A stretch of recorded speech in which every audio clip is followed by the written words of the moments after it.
Now, in the types of magnetism, depending on the number of unpaired electrons, we are seeing that if there are no unpaired electrons, then it is said to show, the element is said to show diamagnetism, or the compound is said to show diamagnetism. So, here you can see, for example, scandium. It is having atomic number 21. The electronic configuration is 1s2, 2s2, 2p6, 3s2, 3p6, 3d1, 4s2. Here there is only one unpaired electron in the d level and the s electrons are all paired.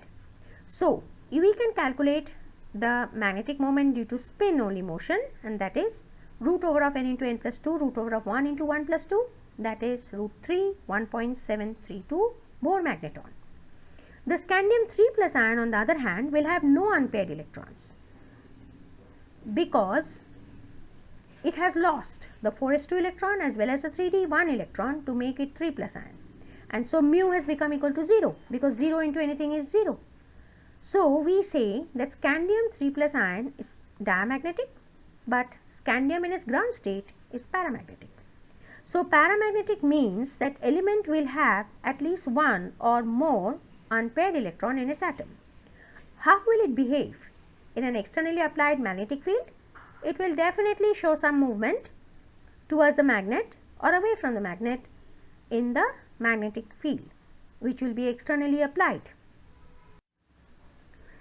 Now, take the example of vanadium. Vanadium has atomic number 23. Ground state electronic configuration is 1s2, 2s2, 2p6, 3s2, 4s2, 3d3. The number of unpaired electron is 3. You can see 4s is paired. So, 3d3 has got 3 unpaired electrons.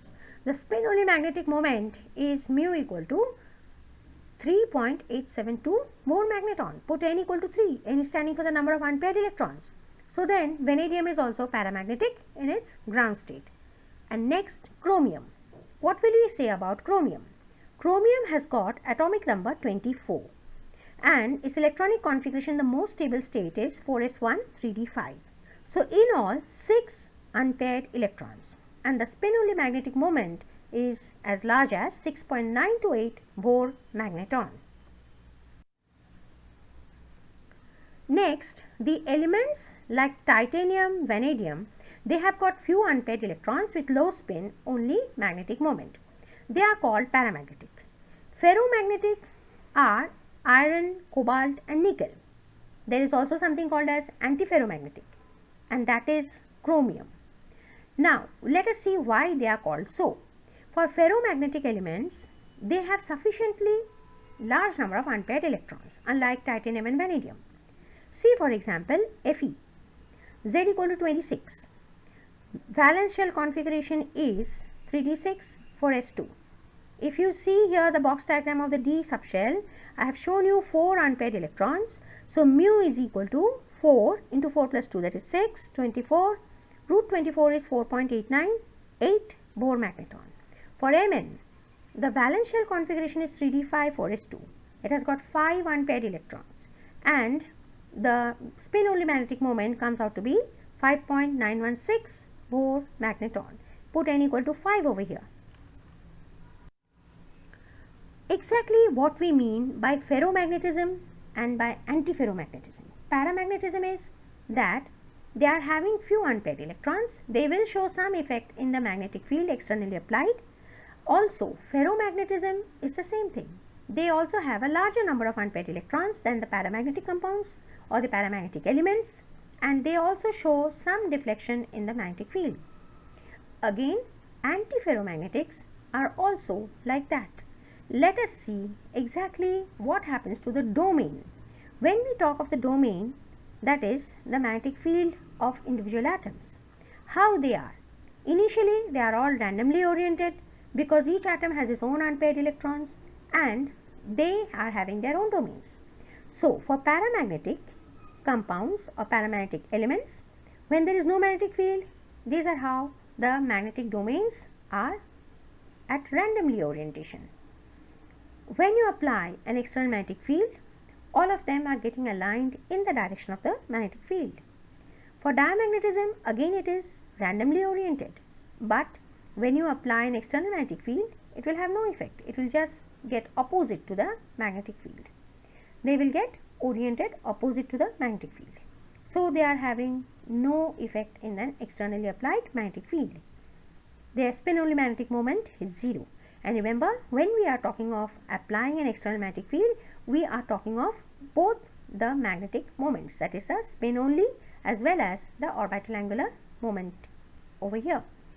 The ferromagnetic compounds or the ferromagnetic elements are already showing some orientation without any external magnetic field, and when you apply an external magnetic field, they are again getting oriented in the direction of the external field. For antiferromagnetics, you can see here clearly, each magnetic domain is oriented opposite to its neighboring domain.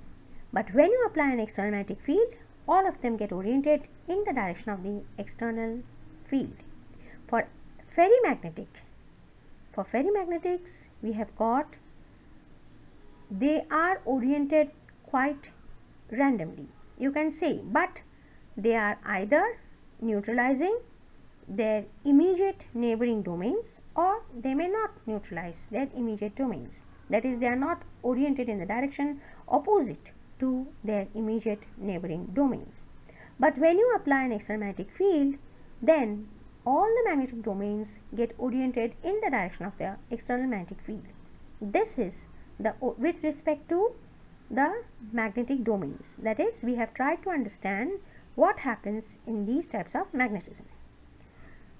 In chemistry, we consider the spin only magnetic moment at the elementary level only.